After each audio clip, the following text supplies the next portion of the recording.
Pagbinyan ko ang bawat isa sa pagbasa ng kanyang mga salita ng ating Panginoon. Ating basahin sa Genesis chapter 29. So, marahil nagtatalakay po ang ating apostol doon kay Jacob, mga mahal na kapatid. Pero ating babasahin from verse 1 to 11. So, marahil ay umabot muna tayo doon sa pagkakataon, mga mahal na kapatid, na si Jacob at si Rachel ay nagkaroon ng pagmimit. So, marahil yung tinatalakay ng ating apostol ay hindi ko naman po dadaanan. So, dito lang po ako sa unahang bahagi. At marahil ay kung mayroong mamadaanan na mayroong kinalaman sa tinatalakay ng ating kapatid, ay ang Diyos ang nakakaalam, mga mahal na kapatid. Pero dito po ako sa parteng ibaba. So, from verse 1 to 11, sa King James Version ay ating babasahin. So rito, mga mahal na kapatid, habang si Jacob ay naglalakbay papunta sa lupain ng kanyang ina, mga mahal na kapatid, so sa kanyang kapamilya, mga mahal na kapatid, ay dito matutunghayan natin. So then Jacob went on his journey and came into the land of the people of the east. And he looked and behold a well. Mayroong isang balon na nandoon sa lugar na yon, mga mahal na kapatid, in the field. And lo, there were 3 flocks of sheep lying by it, for out of that well they watered the flocks, and a great stone was upon the well's mouth. Mayroong bato na nakatakip doon sa balon, mga mahal na kapatid. And thither were all the flocks gathered. Mayroong nagkakatipon na mga bilang ng mga tupa roon. They rolled the stone from the well's mouth and watered the sheep and put the stone again upon the well's mouth in his place. So habang bago pa inumin, yung mga tupa, mayroon pang bato na nakatakip, mga mahal na kapatid, at kapag yung mga tupa ay nagkakatipon na doon, mga mahal na kapatid, ay iniro-rolled out yung bato na napakalaking bato. Isang bato ito, mga mahal na kapatid, na malaki, marahil ay tinapyas nila para maitakip doon sa balon na yon, mga mahal na kapatid. And Jacob said unto them, My brethren, whence be ye? And they said, Of Haran are we. Of Haran are we. And he said unto them, Know ye Laban, the sons of Nahor? And they said, We know him. And he said unto them, Is he well? And they said, He is well. And behold, Rachel, his daughter, cometh with the sheep. So si Raquel, mga mahal na kapatid, ay tagapag-alaga o kaya isang pastor ng mga tupa. And he said, Lo, it is yet high day, neither is it time that the cattle should be gathered together. Water ye the sheep, and go and feed them. At itong sabi ni Rachel, mga mahal na kapatid, and they said, o marahil yung mga tao roon, and they said, We cannot until all the flocks be gathered together, until they roll the stone from the well's mouth. Then we watered the sheep. And while he yet spake with them, Rachel came with her father's sheep, for she kept them. And it came to pass when Jacob saw Rachel, the daughter of Laban, his mother's brother, and the sheep of Laban, his mother's brother, that Jacob went near and rolled the stone from the well's mouth and watered the flock of Laban, his mother's brother. And Jacob kissed Rachel and lifted up his voice and wept. Sabihin natin amen sa pagkabasa ng salita ng Diyos. So malaya. Can we say amen, mga mahal na kapatid? So malaya po kayong makakaupo, mga mahal na kapatid. So marahil yung ilaw na yan, kaya di yan umiilaw, pwede nyong galawin yung wire. So para umilaw yan, para maging maliwanag, kasi yung liwanag natin na nandyan sa labas ay medyo makulimlim, mga mahal na kapatid. So sakto pa naman sa mga matanda nating kapatid, ay kung merong dyan na mahina ng bumasa, ay pakisuyo, mga deacon natin. So, salamat sa Panginoon. Sa araw na ito, pwede ba nating palakpakan ng Panginoon? So, ang inyong kapatid, mga mahal na kapatid, sa oras na ito ay medyo hindi mainam yung aking lalamunan at yung aking ilong, mga mahal na kapatid. So, gaano mang ingat na ginagawa natin ay talagang hindi maiwasan yung nandoon, Brother Billy, yung wire doon sa pinakataas. So, talagang minsan, mga mahal na kapatid, kahit anong ingat natin ay talagang di pa rin maiwasan yung ilang mga bagay na marahil ay pinapangyari ng Panginoon sa ilang mga bagay ayon sa kanyang purpose. Pero sa araw na ito, salamat pa rin sa Panginoon sapagkat wala tayong lagnat, meron lang konting hindi mainam sa ating ilong. Mga mahal na kapatid, sa aking lalamunan, pero gayon pa man, kagaya ng testimony ng ating kapatid, Brother Ninoy, ay anumang kalagayan natin, ay kinakailangan natin magpatuloy sa paglilingkod sa Panginoon. Amen? Kaya sabi nga natin, mga mahal na kapatid, minsan ay kung paano ang Panginoon ang nagpasimula sa atin, ay ang Panginoon ang bahala sa atin sa paglilingkod na ito. Amen? Kaya ang kinakailangan lang natin, mga mahal na kapatid, ay magtiwala sa ating Panginoon. That's right? Dahilan kung walang paniniwala, kung walang pananampalataya sa Panginoon, tayo ay hindi magiging kalugod-lugod sa Kanya. So, next kong pamagatan ang ating paksa sa araw na ito, na the rolled out stone and the well. So, ang iginulong na bato at ang balon, mga mahal na kapatid. So, gusto ko lamang sana itong basahin para masundan yung pagtatalakay ng ating kapatid na si Brother Ryan, mga mahal na kapatid, pero mayroong biglang ipinakita sa akin ng Panginoon sa pagkakataong ito habang binabasa ko from verse 1 up to verse 11 ay mayroong konting pinakita ang Panginoon. Ito ay simple lang din naman, mga mahal na kapatid. Pero kagaya ng ating inawit kanina, ay mayroong itong kinalaman sa ating panahon na ating kinabubuhayan, lalong-lalo na ang pagbabalik ng Panginoon ay napakalapit na. Amen? Dahilan kung kayo ay tagapagbasa ng banal na kasulatan, ano ang meron at ano ang significance ng balon, mga mahal na kapatid? Diba? Kung inyong babalikan, gaano ba kahalaga ang balon, maging man ang propeta sa uling mga araw na ito, nang siya ay nabubuhay pa, mga mahal na kapatid, siya ay nangaral na yung pangangaral niya, the broken cistern. Diba? Sa mga nakabasa nito ay masusundan ninyo, mga mahal na kapatid, yung ilang mga bagay. Dahilan napakarami pong balon sa ating panahon. Alam niyo po ba to, mga mahal na kapatid? Napakaraming mga balon ngayon. Pero marami sa mga balon na nakikita ngayon, mga mahal na kapatid, ay mga broken na. Ito ay mga wala ng tubig. Ibig sabihin, mayroon ng singaw.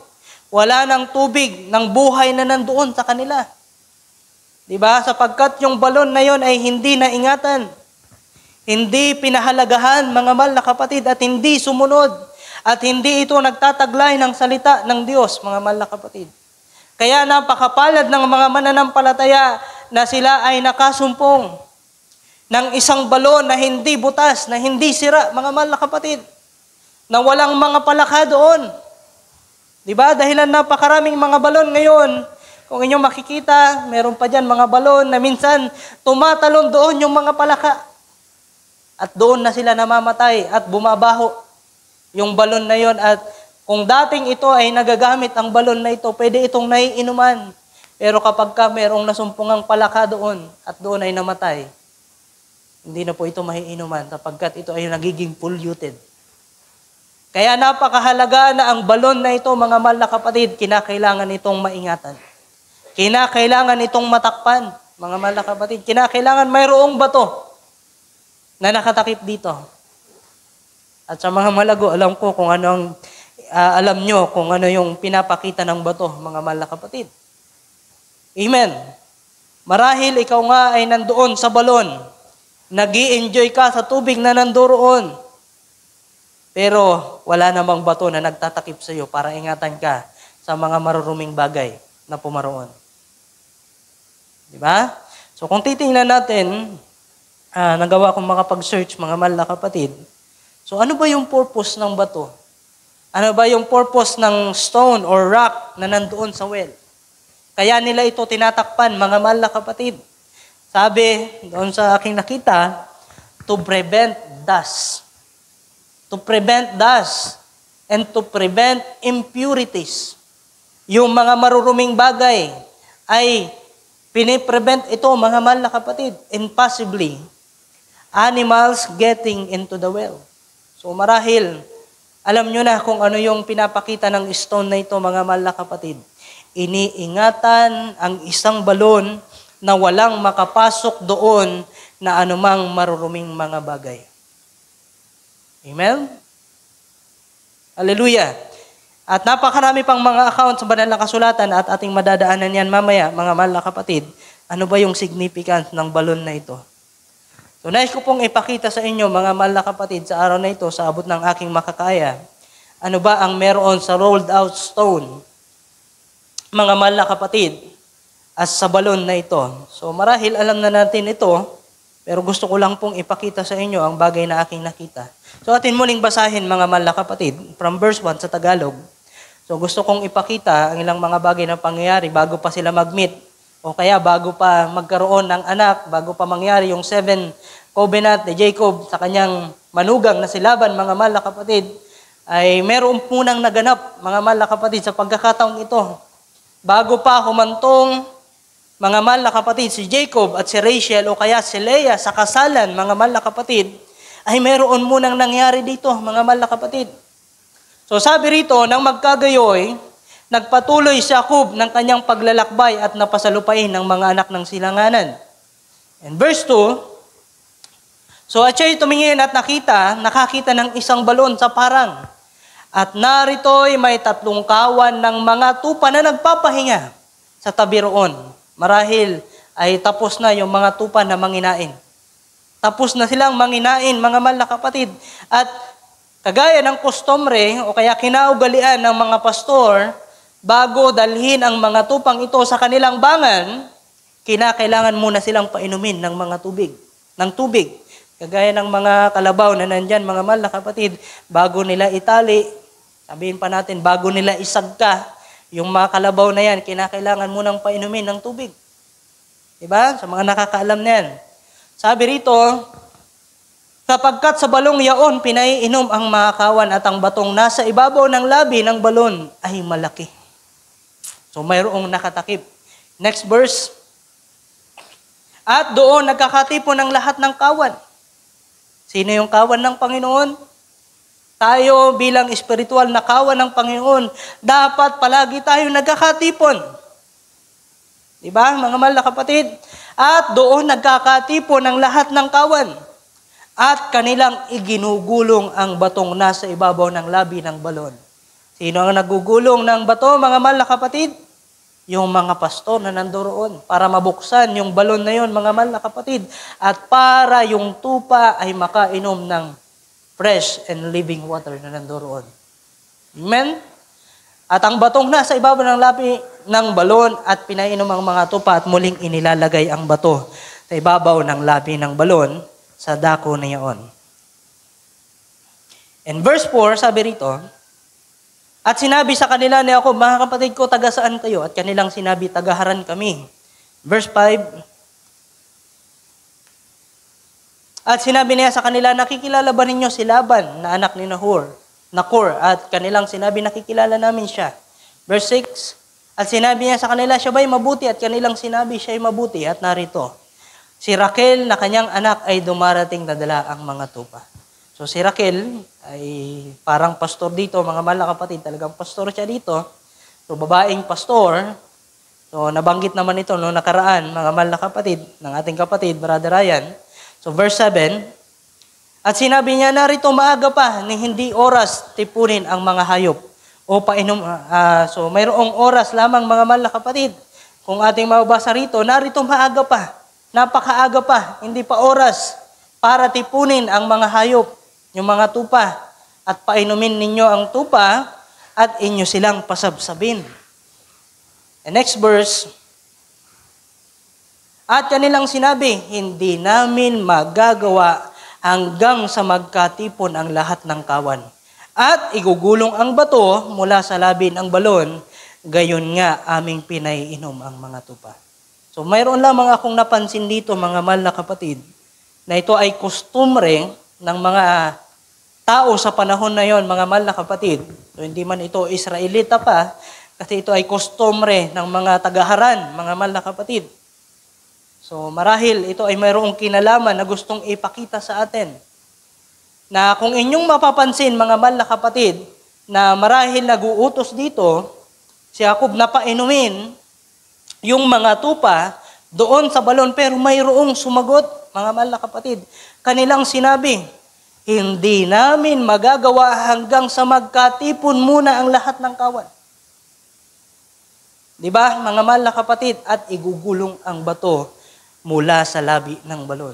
Kung inyo makikita ang representation nito sa ating panahon, mga mahal na kapatid, para maipakita ko sa inyo na kung paano sinabi na Apostol Pablo sa Hebrews chapter 10, verse 25, mga mahal na kapatid, gusto kong itong ipakita, ito yung pinakita sa akin ng Panginoon, sa Hebrews chapter 10, verse 25, na not forsaking the assembling of ourselves together, as the manner of some is, but exhorting one another. So sa Tagalog, makikita natin, mga mahal na kapatid, na huwag nating pabayaan ang pagkakatipon, na kagaya ng ugali ng iba, mga mahal na kapatid, kundi mag-aralan kayo sa isa't isa. Lalong-lalo na kung inyong namamalas na ang nalalapit na ang araw ng pagparito ng ating Panginoon. Balikan natin. Yung sa Genesis, mga mahal na kapatid. Sabi rito sa verse 8, hindi namin magagawa. Napaka-istrikto nila, mga mahal na kapatid. Sa pagkakataong ito na hindi nila pwedeng buksan yung balon na yon. Hindi namin magagawa hanggang sa magkatipon ang lahat ng kawan at igulong ang bato sa labi ng balon. Diba? Kung paano ko ikinonect sa Hebrews chapter 10 verse 25 na huwag nating pabayaan ang pagkakatipon. Dito makikita natin, mga mahal na kapatid, na marahil yung ibang mga tupa ay nanduroon na, pero as long as wala pa yung ibang mga tupa, hindi nila pwedeng buksan yung balon na yon, mga mahal na kapatid, sapagkat hindi pa sila kompleto. Nakita nila yung pagpapahalaga, mga mahal na kapatid, na kinakailangan kapag ka pinaiinom yung mga tupa, kinakailangan silang lahat ay nanduroon. Kaya kung inyong makikita, sabi ng ating Panginoon, kapag ka mayroong 100 tupa at yung siyam na siyam ay nandoon at mayroong isa na nawawala, ano yung gagawin ng tupa? Ay, nung pastor. Diba? Kanya munang hinahanap yung nawawala. Mga mahal na kapatid, ganoon kahalaga ang isang tupa sa harapan ng ating Panginoon. Kaya kapag ka mayroong isang matigas na ulo, na tupa na nandiyan na hindi sumasama sa palaging nagkakatipon-tipong mga tupa, di ba? Sa halip na yung mga tupa na nanduroon na nagkakatipon ay umiinom na, sila ay nagtitiis din para hintayin yung natitirang isa na hinahanap ng pastor. Di ba, mga mahal na kapatid? Kaya sabi rito, not forsaken, kaya kung ating hindi pinapahalagahan ang pagkakatipon, akala ng mga tupang ito na hindi nakikisama, akala nila na okay lang na sila ay hindi nakakainom ng salita ng Diyos. Ang hindi nila nalalaman na maging man yung mga umaaten sa pagkakatipon na yun, lahat sila ay apektado. That's right? Dahilan yung kanilang mga pag-iisip, ay nasaan na si ganito? Nasaan na kaya yung isang tupang ito? Diba? Kaya yung mga lingkod ng Diyos, na sa halip na mabubuksan yung balon, mga mahal na kapatid, sa pamamagitan ng bato, ay hindi nila lubos na mabuksan. Dahilan yung kanilang naisipan minsan ay nasaan yung mga kapatid na nandito, dapat sa pagkakataong ito. Gusto kong ipakita, mga mahal na kapatid, ang bigat ng mga talatang ito na gustong ipakita sa atin ng ating Panginoon. So ito ay simple lamang na pagkakataon, mga mahal na kapatid, na ipinakita ng banal na kasulatan. So marahil yung mga pastor na nandito, papastor ng tupa, mayroon silang nakita. Hindi pwedeng buksan ang balon. Yung batong ito ay bato ito ng kapahayagan. It is the rock of revelation, mga mahal na kapatid. Kaya pagka binuksan ang revelation na ito, yung batong ito, mga mahal na kapatid, malaya kang makakainom ng tubig. Amen. Pero kung ikaw na isang tupa ng Panginoon, palagi mong pinoforsake ang pagkakatipon, sa tingin mo kaya, makakaunawa ka kaya? Magkakaroon ka kaya ng revelation? Makakainom ka kaya ng tubig na nagmumula doon sa balon? Sa madaling salita, hindi. Direct to the point, mga mahal na kapatid. Paano po tayo lalago sa paglilingkod na ito? Paano tayo makakainom palagi ng tubig sa balon ng ating Panginoon na kung saan dumadalo yung buhay? The fountain of life ay nandoon kung palagi nating pinapabayaan ang pagkakatipon. I'm sorry to say this, mga mahal na kapatid, pero ito po yung katotohanan. The more na pinapabayaan mo ang pagkakatipon, the more na namamayat ang iyong spiritual na kalalagayan. The more na nauuhaw ka at hindi mo pinapatid ang uhaw na yan, the more na ang buhay mo ay nababawasan. That's right? Can you say amen to the Word of God? Amen, mga mahal na kapatid. Kaya ang pangantagpong ito, mga mahal na kapatid, nang mabasa ko, sabi ko, thank you, Lord. Sapagkat hindi ako ito na nakakakita, kundi ikaw, Panginoon, na nakakakita ng mga bagay na ito na kalagayan ng mga mananampalataya. Marahil meron din dito, palaging nandito sa gawain, mga mahal na kapatid. Pero sabi pa nga ay physically present, pero spiritually and mentally absent. Diba? Sa panahon ng pagkakatipon, umiinom sila ng tubig ng buhay. Pero sa panahon na walang pagkakatipon, kung ano-ano ang kanilang iniinom. Diba? Na hindi makakabuti sa kanilang mga pangangatawan. Spiritually and physically and naturally, mga mahal na kapatid, makikita natin ito. Ano yung ibinigay ng Panginoon sa atin? Tubig. Hindi juice, di ba? Hindi Coke, hindi Pepsi, hindi Royal o kung ano-ano pang mga inumin. Sapagkat yan ay malapot po sa ating pangangatawan. Di ba? Sabi nga nila, kapag ka yung Coke ay natapunan ka sa inyong katawan, konting minuto pa lamang ay malapot na yung katawan mo. Dahilan, mayroong hindi tama dyan, mga mahal na kapatid. Kaya kung palagi nating painumin ang ating mga pangangatawan ng mga bagay na ito, natural and spiritual, apektado yung ating buong pagkatao. Amen?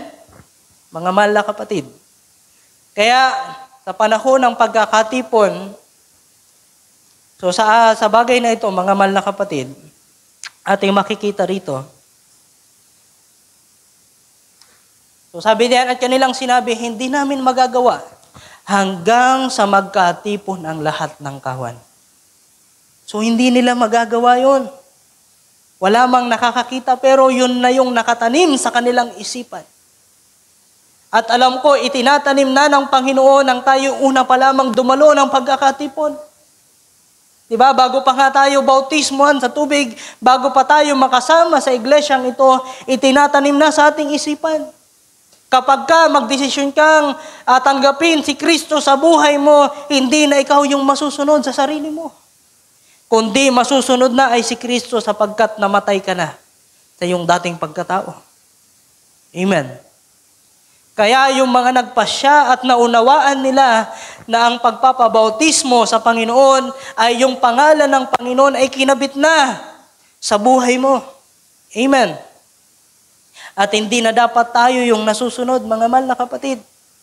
Di ba? Kaya sabi rito, hindi namin magagawang hanggang sa magkatipon ang lahat ng kawan. At igugulong ang bato mula sa labi ng balon. Gayon nga aming pinaiinom ang mga tupa. Kaya minsan, mga mahal na kapatid, although nararanasan natin ito, hindi man kumpleto yung tupa, dahilan yung iba ay matigas yung ulo. Yan po yung totoo.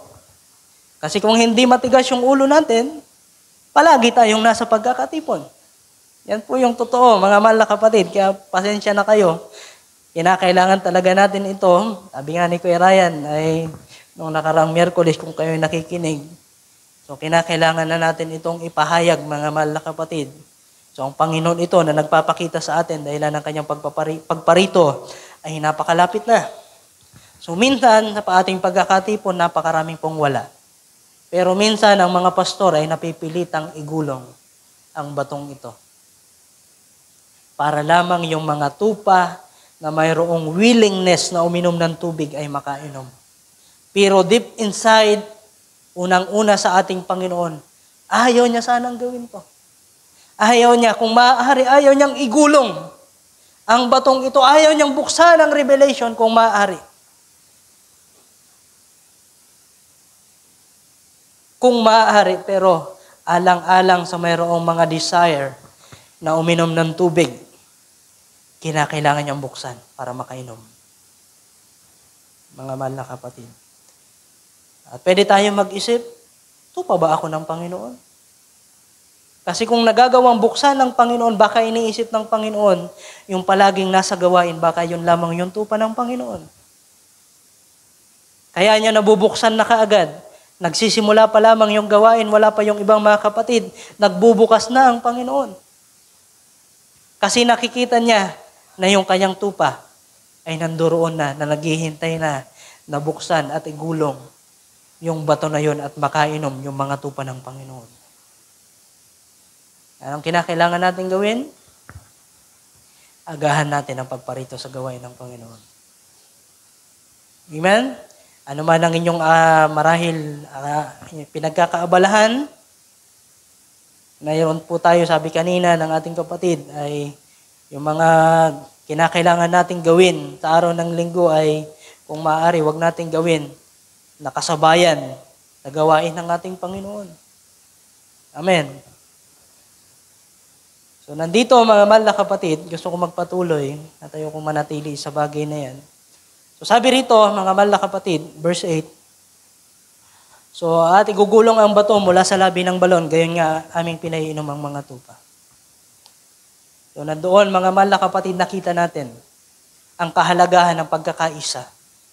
Nakita natin ang kahalagahan ng pagkakatipon. Pero marahil ito ay hindi pa man nagaganap sa uling mga araw na ito. Dahil napakarami pang mga bagay ang hindi nabubuksan sa atin. Pero darating yung isang pagkakataon sa buhay natin ito sa paglilingkod sa Panginoon. Kapag ka nakita na ng Panginoon ang kanyang tupa ay nagkakaisa na. Na ang kanyang tupa ay nagkakaisa, na nagkakatipon, wala nang nawawaglit, wala nang napapahiwalay. Lubusan niya nang bubuksan ang balon na ito. Lubusan niya nang i-rolled out. Lubusan niya nang aalisin ang bato. At lubusan ng mahahayag at makikita ang napakalinaw na tubig. Amen. At nawa, yan yung pakahintayin natin mga mahal na kapatid.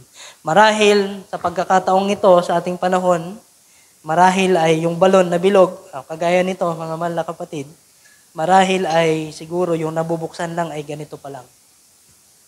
Diba? At hindi pa lubusang naalis yung bato. Spiritual, pwedeng yung bato na yan ay yung katigasan ng puso natin. Yung spiritual din naman, yung bato na yan ay yun yung sinabi ng Panginoon kay Pedro. Upon this rock, I will build my church. Sa pamamagitan ng batong ito ng kapahayagan, aking itatayo ang aking iglesia. Pero sa panahong ito, pagkakataong ito, mga mahal na kapatid, kaunti pa lang yung nakakainom. Kaunti pa lang yung nagkakaroon ng revelation. Kaunti pa lang yung nakakaunawa, mga mahal na kapatid, sapagkat hindi pa lubusang nabubuksan. Dahilan yung mga tupa na nakapalibot sa balon ay yung iba ay nasa malayo pa. Kinakailangan pang hintayin, kinakailangan pang tawagin, mga mahal na kapatid. Pero yung iba na nakapasok na, minsan yung iba ay pag-alagala pa rin. That's right. Yan po yung katotohanan. Kaya pasensya na kayo kung ito ay medyo masakit, pero kinakailangan po nating gisingin ng ating Panginoon. I wanna be burning. Amen. We wanna be burning ba, mga mahal na kapatid? Amen. So, nais ko rin bumasa, mga mahal na kapatid, para makita natin. So, yung aking gustong ipakita, Matthew chapter 16, verse 15 to 19. Ito ang kahalagahan ng batong ito, mga mahal na kapatid. Marahil, tingnan nyo na lamang ayon sa abot ng inyong makakaya. Ito yung pagkakataon na ang ating Panginoon ay nagtatanong sa kanyang mga alagad. And he said unto them, But whom ye say ye that I am? Ano ang sinasabi nila? Kanyang sinabi sa kanila, datapwat, anong sabi? Ano ang sabi sa inyo? Ano ang sabi ninyo kung sino ako? Diba? Ito yung pagkakataon, mga mahal na kapatid, na si Pedro at ang ating Panginoon ay nagkaroon ng pag-uusap na magawang sabihin ng Panginoon, napakapalad mo sa verse 17. Or kaya verse 16 muna, sabi rito. At si Pedro, Simon Pedro at sinabi, sumagot si Pedro, ikaw ang Kristo, ang anak ng Diyos ng buhay. In verse 17, and Jesus answered and said unto him, Blessed art thou, Simon Bar-Jona, for flesh and blood has not revealed it unto thee, but my Father which is in heaven. Sa Tagalog, napakapalad mo, Simon Bar-Jonas, sapagkat hindi ipinahayag sa iyo ito ng laman at ng dugo, kundi ng aking Ama na nasa langit. So makikita natin dito, mga mahal na kapatid, na ipahayag din naman ito nung nakaraan, na ang Panginoon ang nagre-reveal nito, mga mahal na kapatid. Hindi ang sino mang tao ang pwede mag-reveal nito, mga mahal na kapatid. Kaya marahil ang tao man ay kayang igulong yung batong yon ng kapahayagan, mga mahal na kapatid. Pero ang Panginoon pa rin, ang Diyos Ama pa rin, ang kayang magpahayag nito sa bawat isa atin. Amen.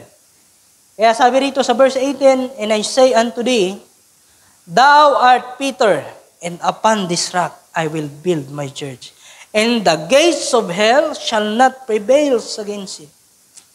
Kung inyo makikita, mga mahal na kapatid, na yung bato pa lang iyon, na nakalagay doon sa balon na yun, doon sa church na yun ng ating Panginoon, ay walang anumang makakapanaig doon. The gates of hell shall not prevail against it. Amen. Kaya napakahalaga na ang batong yun ay nakalapat ng mabuti. Kailangan na nakalapat ito ng mabuti, mga mahal na kapatid, para ang anumang gawa ng kaaway ay hindi makapanaig laban doon. Amen. Kaya mga mahal na kapatid, kinakailangan natin magkaroon ng revelation. Ano yung pananampalataya? Faith is a revelation. Hindi ka magkakaroon ng revelation kung wala kang pananampalataya. Ano yung pananampalataya? All amen to the word of God. Yan po yung pananampalataya. Pero kung yung isang salita ng Diyos, hindi mo mapanghawakan at hindi mo masunod, how faith works in you. Mga mahal na kapatid. Paano mo masasabing ang pananampalataya ay gumagawa? Kung ang isang salita ay hindi natin magawa. Yung simpleng salita ng ating Panginoon. Sabi na Apostol Pablo, which is the Word of God, na kinasihan si Pablo para isulat ang talatang ito, not forsaking the assembling of ourselves together, wag nating pabayaan ang pagkakatipon, kagaya ng ugali ng iba, lalong-lalo na kung ating nakikita at namamalas ng pagparito ng Panginoon ay napakalapit na. Alam nyo, simpleng salita lamang po yan, mga mahal na kapatid. Paano ko po nasasabing simple? Yan po yung pinaka-basic natin. Para masabing tayo mananampalataya, kinakailangan mayroon po tayong church na dinadaluhan. Kailangan mayroon po tayong church na ina-attendan. Pero kung sa Miyerkules at Biyernes, na kung saan binubuksan yung balon na ito, mga mahal na kapatid, in a certain time, in a certain period of time, mga mahal na kapatid, ay hindi po tayo makaparoon. Paano po natin na i-claim na tayo isang mananampalataya? Diba, mga mahal na kapatid? Kinakailangan natin mapahalagahan ng salita ng Diyos. At hindi po natin yan mauunawaan liban na ang Panginoon na magpaunawa sa atin. Salamat sa Panginoon sapagkat siya ang nagpapaunawa. Amen. Salamat kung ito'y atin ang naunawaan, mga mahal na kapatid. Pero hindi sapat na naunawaan natin ito. Kinakailangan na isinasabuhay po natin ito, mga mahal na kapatid. Amen? Hallelujah. Kaya sabi rito sa verse 19, And I will give unto thee the keys of the kingdom. Mayroong susi para makapasok sa kaharian ng Diyos. Whatsoever thou shalt bind on earth shall be bound in heaven, and whatsoever thou shalt loose on earth shall be loose in heaven. Ito ay napakahalaga. Ito yung pinagkakaisahan natin, mga mahal na kapatid. Anumang pagkaisahan ninyo sa ibabaw ng lupa ay pagkakaisahan sa langit. At anumang pagkaisahan sa langit, o kaya anumang inyong kalagan sa lupa ay kakalagan sa langit. So marami na tayong pinagkaisahan, mga mahal na kapatid. Pinagkakaisahan natin na mayroon tayong pagkakatipon sa araw ng Miyerkules. Pero hindi lahat sumusunod. Pinagkaisahan natin na sa araw ng Linggo na alas 8 ay nandito tayo para magkatipon sa Panginoon. Pinagkaisahan natin at pinagkaisahan sa langit. Anumang pinahintulutan ng Diyos, sino mang sumusuway dito ay nagiging masuwayin sa Diyos.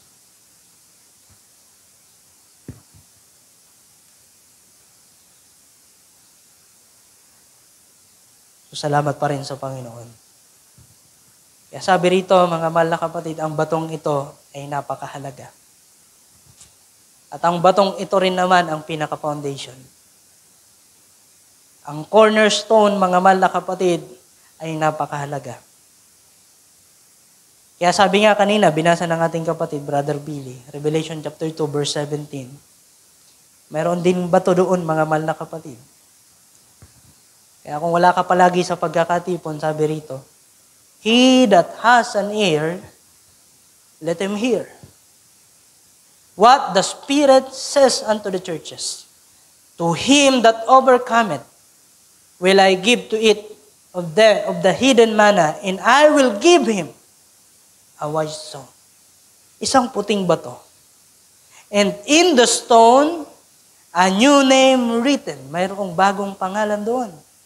Which no man knoweth, saving he that receiveth. Sino yung makakatanggap ng batong ito? Sila na magiging mananagumpay. Amen.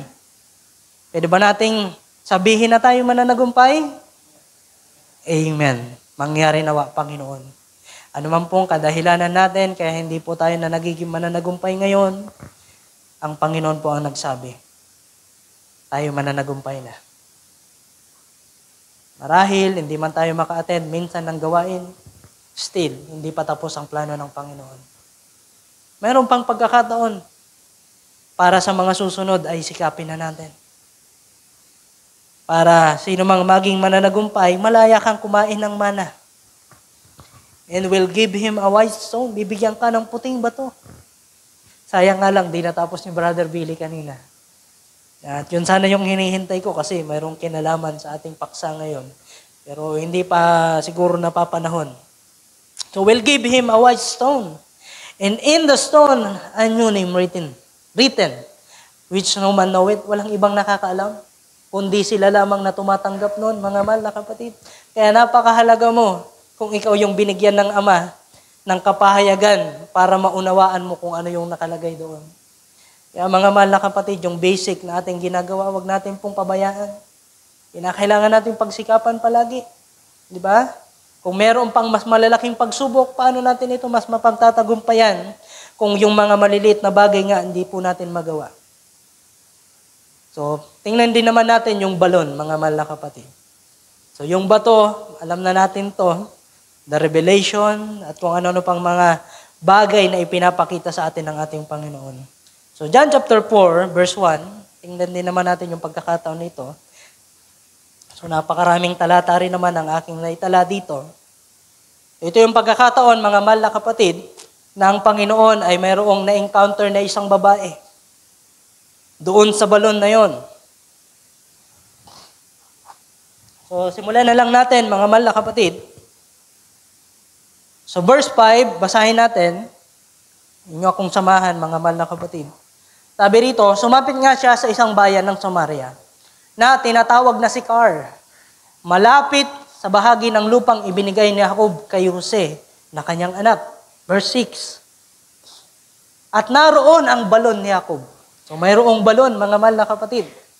Si Jesus nga, nang napapagod na sa kanyang paglalakbay, ay naupong gayon sa tabi ng balon. Nakikita nyo, mga mahal na kapatid, yung balon nandoon. Pero yung bato, nandoroon din naman. Nakita nyo ba yung bato na nakaupo doon sa balon? Amen.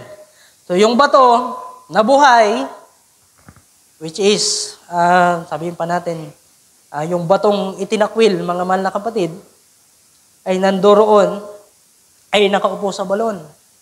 So, kapag ka mayroong senaryong ganito, kinakailangan mayroong uminom. Amen. Hallelujah. Sabi rito, naroon ang balon ni Jacob. Si Jesus nga, which is ang bato, nang napapagod na sa kanyang paglalakbay, ay naupong gayon sa tabi ng balon.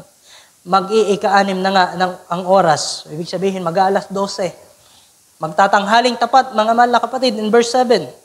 At mayroong dumarating isang babaeng taga-Samaria upang umigib ng tubig. Sa kanya ay sinabi ni Jesus, painumin mo ako.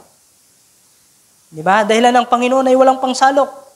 Yun na yung pagkaunawa ng babae. Verse 8. Sapagkat napasabayan ang kanyang mga alagad upang magsibili ng pagkain.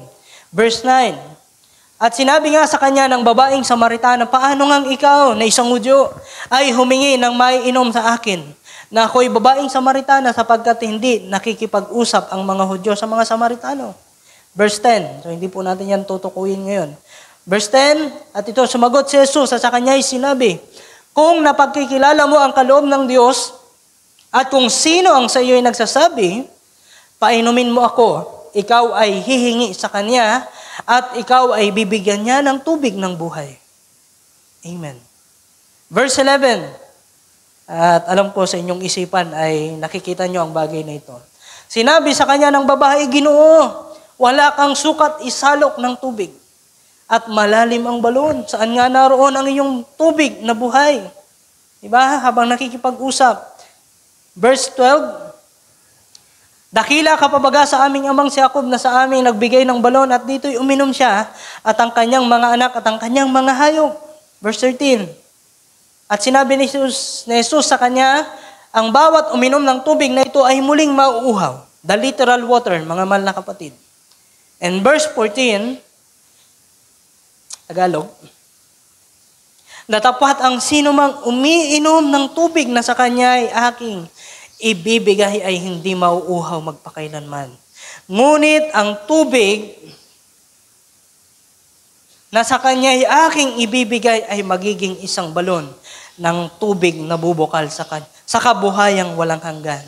So inyong makikita mga mahal na kapatid, habang nakikipag-usap ang Panginoon ay tumutukoy sa espiritual na kalalagayan at ang babae naman ay nakatingin sa literal na kalalagayan. Na kinakailangan ng babaeng ito para uminom ng tubig, kinakailangan niyang bumalik doon sa balon na yon, mga mahal na kapatid, at magpakapagod na kunin ang tubig na yon. Pero ang ipinapakita sa kanya ng Panginoon ay ang espiritual na tubig, mga mahal na kapatid. Siya na yung pastor, siya pa yung bato, siya pa yung balon, mga mahal na kapatid. Diba? Kaya sino mang makasumpong sa Panginoon, sino mang nandoon sa tabi ng balon na yon, mga mahal na kapatid, anumang oras gustuhin ng Panginoon na ipahayag sa kanya, ay magagawang magpahayag ng Panginoon. Siya na yung lahat doon, mga mahal na kapatid. Siya na yung pangkuha ng tubig, siya na yung lahat. Kaya napakahalaga, mga mahal na kapatid, na sa bawat araw ng ating mga buhay, ay palagi tayong nasa piling ng balon na ito, mga mahal na kapatid. Kung gusto nating uminom, dumalangin tayo sa Panginoon, buksan mo, Panginoon, ang balon na ito, nang sa gayon ako'y makainom ng tubig. Amen. And verse 15, sabi ng babae, Ginoo, ibigay mo sa akin ang tubig na ito upang ako'y huwag mauhaw. Ni pumarito man sa ganito kalayo upang umigib pa. Diba? So naghahalo na, mga mahal na kapatid. Verse 16, sabi ng ating Panginoon, humayo ka, tawagin mo ang iyong asawa at pumarito ka. Sabi ng babae, verse 17, sumagot ang babae at sinabi sa kanya, wala akong asawa. Sinabi sa kanya ni Jesus, mabuti ang pagkakasabi mo, wala kang asawa. Diba? Yung ka-clarity, mga mahal na kapatid, ng tubig na yon ay kayang makita yung buhay ng tao na nakaharap doon parang isang salamin. Verse 19, mga mahal na kapatid, verse 18, Sapagkat nagkaroon ka ng 5 asawa. Di ba? Makita nyo na yung kalagayan. Nasasalamin na niya. Sapagkat nakaharap na niya yung Panginoon. Nasalamin niya yung kalagayan ng kanyang buhay. Sabi ng salita, sapagkat nagkaroon ka ng 5 asawa. At ang nasa iyo ngayon ay hindi mo asawa. Sapagkat hindi kayo legal. Dito'y sinabi mo ang katotohanan. In verse 19, the woman said unto him, sabi ng babae, Ginoo, napaghahalata kung ikaw ay isang propeta. Ilan yung naging kasama ng babae? 6 na lalaki. Kaya yung tagpong ito, mga mahal na kapatid, sa mga malimit na nakakapakinig nito, ito ay pinapakita, mga mahal na kapatid, na gustong ipakita ng Panginoon na siya na yung pang-7 asawa ng babaeng ito. Siya na yung kakumpletuhan ng babaeng ito nang ito ay masumpungan ng babaeng ito, mga mahal na kapatid. Kaya mga mahal na kapatid, ang balon din naman na ito ay mayroong kinalaman sa pag-aasawa. Di ba? Yung makita doon kay Jacob, mga mahal na kapatid, doon sa balon na yun, nag-meet up yung dalawa. Doon sumibol, mga mahal na kapatid. Doon na-reveal, sapagkat mayroong nabuksan, mga mahal na kapatid. Doon nagpasimula yung buhay. Doon nagkaroon ng relasyon si Jacob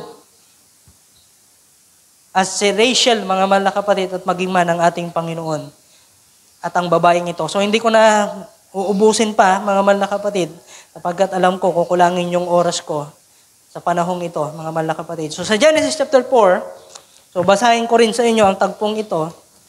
So nawa ay masundan po ninyo, mga mahal na kapatid. So sa Genesis chapter 24, verse 1 to 67, so napakahaba nito, mga mahal na kapatid, pero gusto ko lamang tunghayan ninyo ang pagkakataong ito.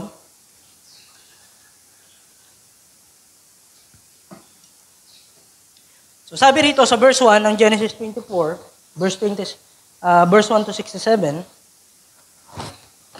so napakahaba nito, mga mahal na kapatid. So nawa ay masundan po ninyo. So sa Genesis 24, ito rin naman po yung tagpo na si Abraham ay sinugo, yung kanyang lingkod, na si Eliezer, papunta rin naman sa lupain. Na yon, mga mahal na kapatid, para ihanap ng mapapangasawa ang kanyang anak na si Isaac.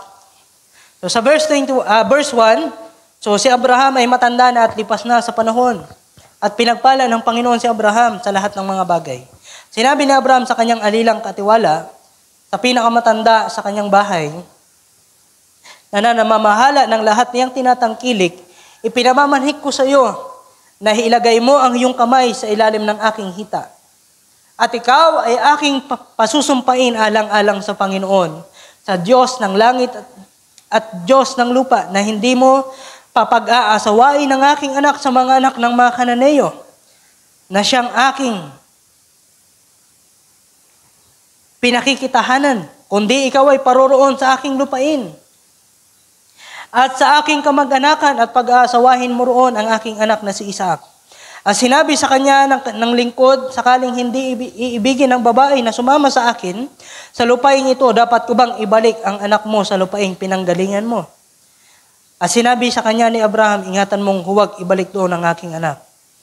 So ang Panginoon, ang Diyos ng langit na kumuha sa akin sa bahay ng aking ama, at sa lupaing aking tinubuan na sa akin ay nagsasalita at sa akin ay sumumpa sa nagsasabi sa iyong binhi, ibibigay ko ang lupaing ito at magsusugo siya ng kanyang anghel sa unahan mo at pag-aasawahin mo roon ang aking anak. So at kung ang babae ay ayaw sumama sa iyo, ay maliligtas ka rito sa aking sumpa. Huwag mo lamang pababalikin ang aking anak doon. Verse 9, at inilagay ng alilang katiwala ang kanyang kamay sa ilalim ng hita ni Abraham na kanyang Panginoon at sumumpa sa kanya tungkol sa bagay na ito. At kumuha ang alilang katiwala ng 10 kamelyo ng mga kamelyo ng kanyang Panginoon at yumaon nadala ang pinakamabuti sa lahat ng pag-aari ng kanyang Panginoon at tumindig at napasa Mesopotamia sa bayan ni Nacor. So ating makikita, mga mahal na kapatid, na halos same scenario yung nangyari dito, na sinusugo ng magulang, si Abraham, si Isaac, yung kanyang anak, papunta doon sa kanilang kamag-anakan para papag-asawahin, mga mahal na kapatid. So parang tayo rin naman yan, mga mahal na kapatid, na tila baga yung spiritual nating kamag-anak ay yung mga kapwa nating mananampalataya. Na dapat yung aasawahin natin ay hindi yung mga taga-ibang lupain, mga mahal na kapatid, which is the unbeliever. So sabi pa rito, mga mahal na kapatid, verse 11, at kanyang pinaluhod ang mga kamelyo sa labas ng bayan, sa tabi ng balon ng tubig ng dakong palubog na ang araw na kapanahunan ng paglabas ng mga babae upang umigib ng tubig. At sinabi, O Panginoong Diyos na aking Panginoong si Abraham, pinamamanik ko sa iyo, pagkalooban mo ako ng mabuting kapalaran ngayon, at ikaw ay magmagandang loob sa aking Panginoon. Kay Abraham, at narito ako'y nakatayo sa tabi ng bukal ng tubig, at ang mga anak na babae ng mga tao sa bayan ay nagsilabas upang umigib ng tubig.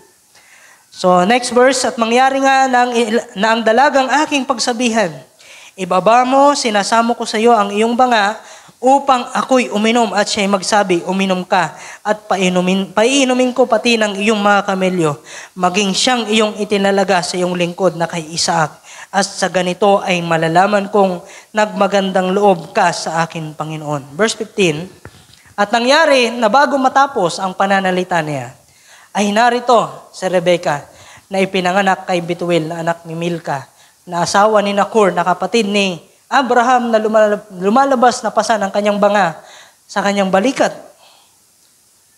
In verse 16, sabi rito, mga mahal na kapatid, at ang babae ay may magandang anyo, dalaga na hindi pa nasisipingan ng lalaki sa virgin. Isang malinis, mga mahal na kapatid, at lumusong sa bukal at pinuno ang kanyang banga. So, lumusong doon sa balon. At pinuno ang kanyang banga at umahon. In verse 17. Sabi rito, at tumakbong sinalubong siya ng alilang katiwala na sinabi, makikiinom ako ng kaunting tubig sa iyong banga. Verse 18,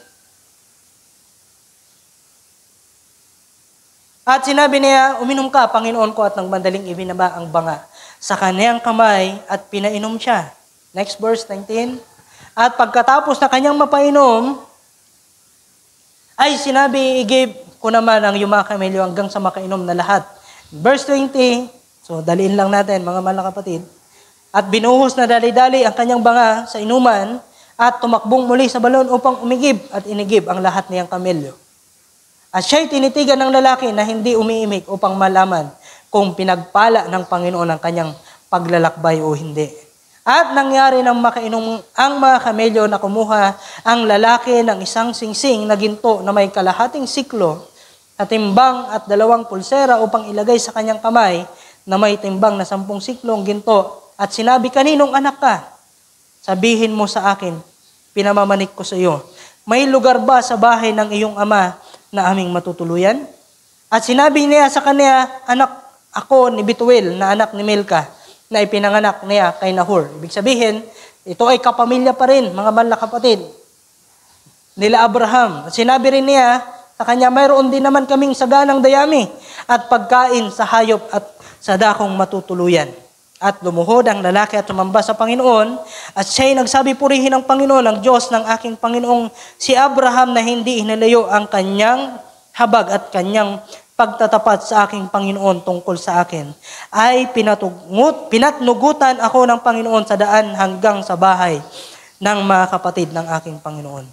So doon sa tagpong yun, mga mahal na kapatid, yung hinihingi ng alila ng ating ni Abraham, mga mahal na kapatid, yung kanyang hinihingi ay ibinigay sa kanya ng Panginoon. Na yung kanyang layunin na papag-asawain si Isaac ay malapit ng maganap, mga mahal na kapatid. So sa tagpong ito, mga mahal na kapatid, makikita natin na ang balon na ito ay saksi, mga mahal na kapatid, which is, mga mahal na kapatid, sa pag-aasawa ni Isaac at ni Rebecca. At ang pag-aasawang ito, mga mahal na kapatid, ay inihahalin tulad sa panahon natin ngayon. So pagpatuloy lang muna natin. So, laktawan ko na yung ilang mga bahagi. So, dito tayo sa talata, mga mahal na kapatid, from verse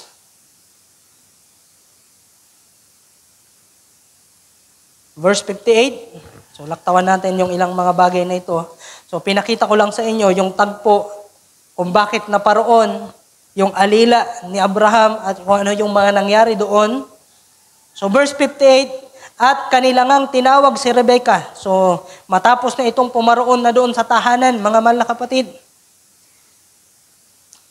At kanilangang tinawag si Rebecca at kanilang sinabi sa kanya, sasama ka ba sa lalaking ito? At sinabi niya, sasama ako. At kanilang pinapagpaalam si Rebecca na kanilang kapatid at ang kanyang yaya at ang alilang katiwala ni Abraham at ang kanyang mga tao at kanilang binasbasan si Rebecca. At sinabi nila sa kanya, kapatid namin, maging inakanawa ng yuta-yuta at kamtin ng iyong binhi ang pinto ang bayan niyaong mga napuput sa kanila. Verse 61, tumindig si Rebecca at ang kanyang mga abay at nagsisakay sa mga kamelyo at nangagsisunod sa lalaki at dinala ng alilang katiwala si Rebecca at yumayon. At si Isaac ay nanggaling sa daang Berlahay Roy sapagkat siya ay natira sa lupaing timugan. So yung Berlahay Roy na ito, mga mahal na kapatid, ito yung balon doon, mga mahal na kapatid, na kung saan si Isaac ay pumaparoon palagi para magbulay-bulay. Dahil kung babasahin ninyo sa verse 62, and Isaac came from the way of the well, Lahay Roy. So nandoon yung balon na yon, mga mahal na kapatid. Kaya napakahalaga pala ng mga balon na ito sa tagpong ito na mayroong kinalaman sa pag-aasawa, mga mahal na kapatid. So, spiritual, well, mga mahal na kapatid. So, verse 63, at lumabas si Isaac sa parang upang magbulay-bulay. To meditate, mga mahal na kapatid, sabi sa English. And Isaac went out to meditate in the field at the eventide. So, ito ay gabi na, mga mahal na kapatid. Oras ng pananalangin ito. Ang eventide. So sabi rito, at kanyang itiningin ang kanyang mga mata at kanyang nakita. Narito may dumarating na mga kamelyo. So napakahalaga pala na makita, mga mahal na kapatid, kung meron man dito mag-aasawa na isang lalaki, pinakailangan siyang palaging nagme-meditate sa Panginoon. Kailangan palagi siyang naghihintay sa Panginoon. So sabi rito, mga mahal na kapatid, tiningin ang kanyang mga mata at kanyang nakita at narito ay may dumarating na mga kamelyo. At itiningin naman ni Rebecca ang kanyang mga mata at ang makita niya si Isaac ay bumaba sa kamelyo. Diba? And next verse 65. Sabi rito sa verse 65, at sinabi ni Rebecca sa alilang katiwala, sino yaong taong naglalakad sa parang na sumasalubong sa atin?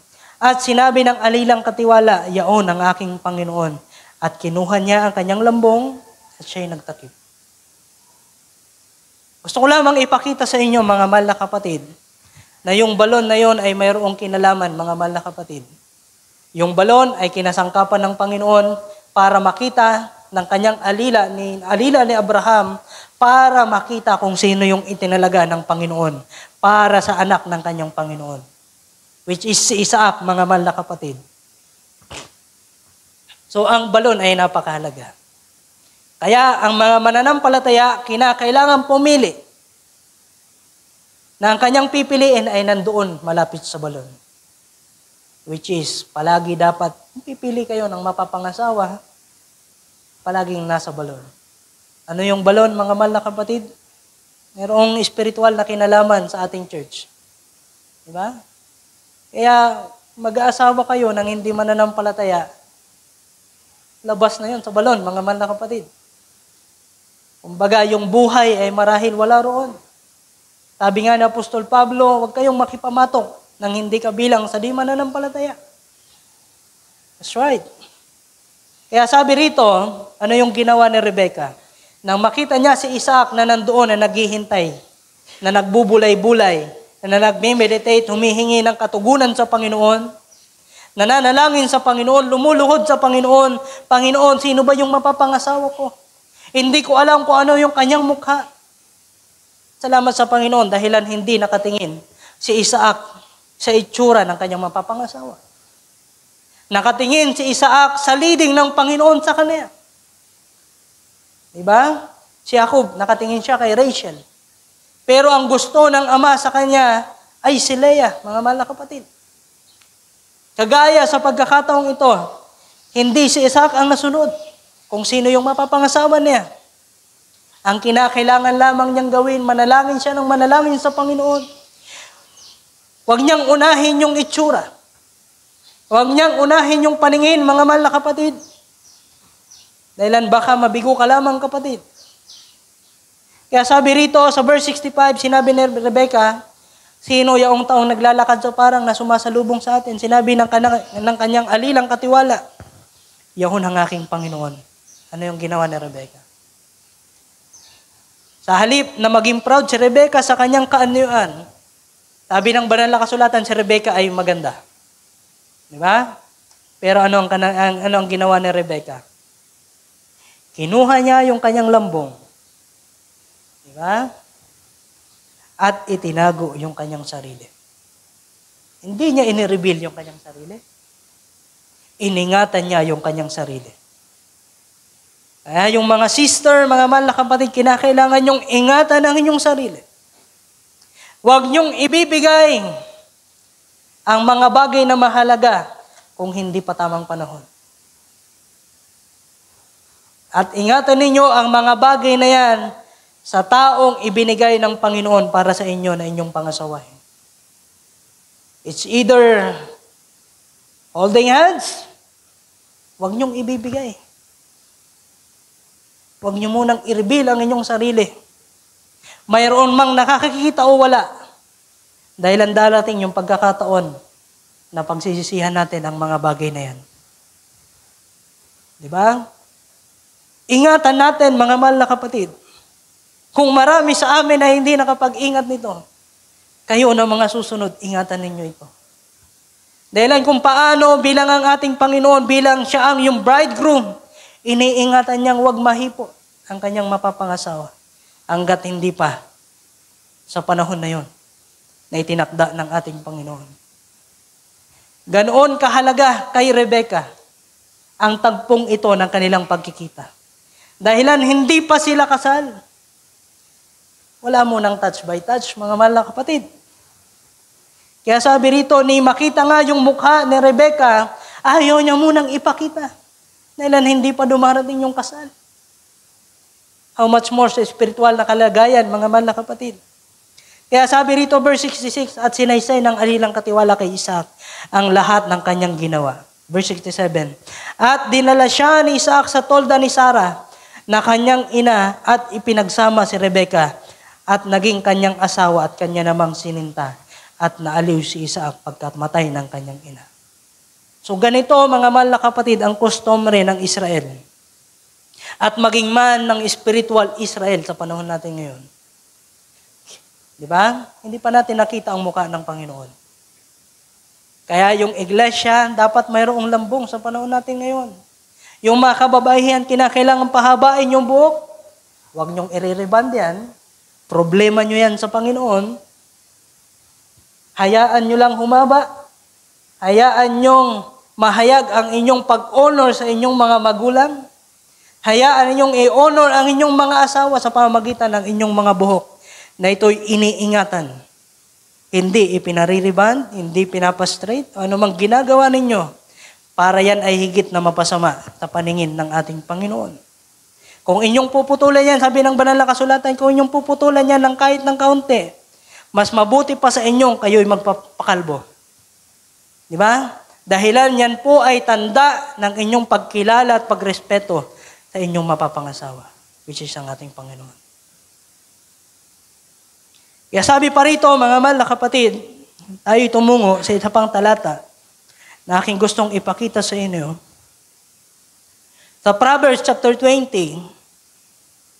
so gusto ko lang muna itong itulay at tutuloy tayo sa isa pang talata. Proverbs chapter 20 verse 5. Counsel is in the heart of a man is like deep water. Payo sa puso ng tao ay parang malalim na tubig. It's like a deep well, mga mahal na kapatid. Ngunit iibigin ng taong nag-uunawa. Amen. Hallelujah. Kaya pipili kayo. Find a man of understanding. Amen. Na kung saan makakasalok kayo ng tubig, ng salita ng Diyos, na kung saan nandoon ang salita ng ating Panginoon na dumadaloy ng sagana. Find a man of understanding. But a man of understanding, hallelujah, will draw it out. Pumili kayo ng mga lalaki na kung saan palaging sumasalok ng tubig doon sa balon na yon, mga mahal na kapatid. Sapagkat counsel in the heart of man is like a deep water. Kinakailangan natin na yung mapipili nating lalaki ay kinakailangan sila ipuspos ang salita ng Diyos. Umaagos sa kanila yung tubig. Dahil yung mga asawang babae ay minsan pinahintulutan ng Diyos, sabi ng ating ni Apostol Pablo, kung ang mga babae ay mayroong tanong, kinakailangan nilang magtanong sa kanilang asawang lalaki sa kanilang tahanan. So paano pa kaya kung ang kanilang mga asawang lalaki ay hindi man lamang mag-draw it out, sabi diyan, hindi man lamang sumalok ng tubig doon sa balon ng ating Panginoon. Nasaan ang counsel, mga mahal na kapatid? Nasaan ang payo sa puso ng taong ito? Kung hindi man lamang nga siya makalapit doon sa balon na yon, mga mahal na kapatid. Gusto ko rin tingnan ang pagkakataong ito sa John chapter 2. So basahin po natin, mga mahal na kapatid. John chapter 2. So sa verse 1, sabi rito, in the third day, there was a marriage in a Cana of Galilee, and the mother of Jesus was there. And both Jesus was called and his disciple to the marriage. And when they wanted wine, the mother of Jesus said unto him, they have no wine. Jesus said unto her, woman, what have I to do with thee? Mine hour is not yet come. So bago gawin ng ating Panginoon na gawing alak yung tubig, mga mahal na kapatid, kinakailangan mayroong panahon na hinihintay. Diba? Mayroong panahon na dapat ingatan. Mayroong panahon na dapat pahalagahan, mga mahal na kapatid. And verse 5, sabi rito, sabi ng kanyang ina sa Tagalog, sa mga alila, gawin ninyo ang anumang sa inyo ay kanyang sabihin. Whatever He says unto you, do it. Diba? Naipangaral ko yan dati, mga mahal na kapatid. Anumang sabihin ng ating Panginoon, sundin natin, mga mahal na kapatid. Bilang siya yung bridegroom natin. And verse 6, mga mahal na kapatid, at mayroong 6 na tapayang bato na lalalagay alinsunod sa kaugaliang paglilinis ng mga Hudyo na naglalaman ng bawat isa ng 2 o 3 bangang tubig. So yung kasalan ay nandoon na, mga mahal na kapatid. Di ba? Yung 6 na ito ay mayroong kinalaman sa panahon na nangyari, mga mahal na kapatid. Dahil yung kasalan, mga mahal na kapatid, ay nangyayari sa bawat panahon na ating kinabubuhayan. From the Ephesian Church age hanggang sa panahon natin. Di ba, mga mahal na kapatid? Nandiyan pa ba kayo, mga mahal na kapatid? Na naglalaman ang bawat isa ng 2 o 3 bangang tubig. So, next verse, verse 7, and Jesus said unto them, fill the water pots with water, and they filled them up to the brim. And he said unto them, draw out now, and bear unto the governor of the feast, and they bear. And verse 9, sabi rito, sa Tagalog, so medyo kulang na yung oras ko, mga mahal na kapatid, at nang matikman ng Pangulo ng Kapistahan ng tubig na maging alak nga. At hindi niya nalalaman kung saan buhat, datapwat nalalaman ng mga alila na nagsikuhan ng tubig, ay tinawag ng Pangulo ng Kapistahan ng kasintahang lalaki. Verse 10, sabi rito, sinabi niya, ang bawat tao ay unang inilalagay ang mabuting alak. At kung makainom ng mabuti ang mga tao, ay saka inilalagay ang pinakamasama at itinira mo ang mabuting alak hanggang sa ngayon. So ang Panginoon, hallelujah, nakakaalam ng lahat ng bagay na nakakaalam ng panahon kung ano ang pinakamabuti, mga mahal na kapatid. At alam nyo, mga mahal na kapatid, isa lamang ang nakita ko rito. Inintay ng Panginoon na kung saan matatapos na yung kasalan, doon niya ibinigay yung pinakamainam na alak. Ginawa niya yung tubig na alak, mga mahal na kapatid.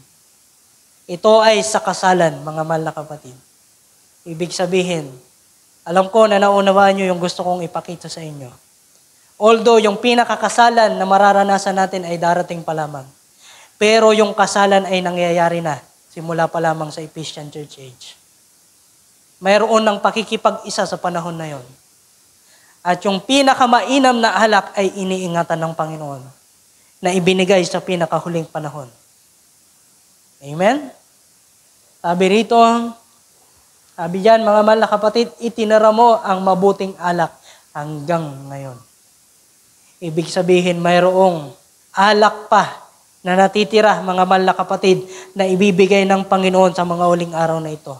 At ang alak na yan, mga mahal na kapatid, ay pinakamainam na alak kaysa sa unang panahon, which is the first church ages, mga mahal na kapatid. Na kung paano ang pinakamainam na alak na yan ay bubuksan ng Panginoon sa ating mga huling mga araw na ito. Amen? At nawa, ang bawat isa atin na nandirito na makakatikim ng pinakaalak na yan na ginawa ng ating Panginoon. At kung kayo ay palaging pala-absent, mga mahal na kapatid, tatingin kaya ninyo, makakalasa kayo ng alak na ito?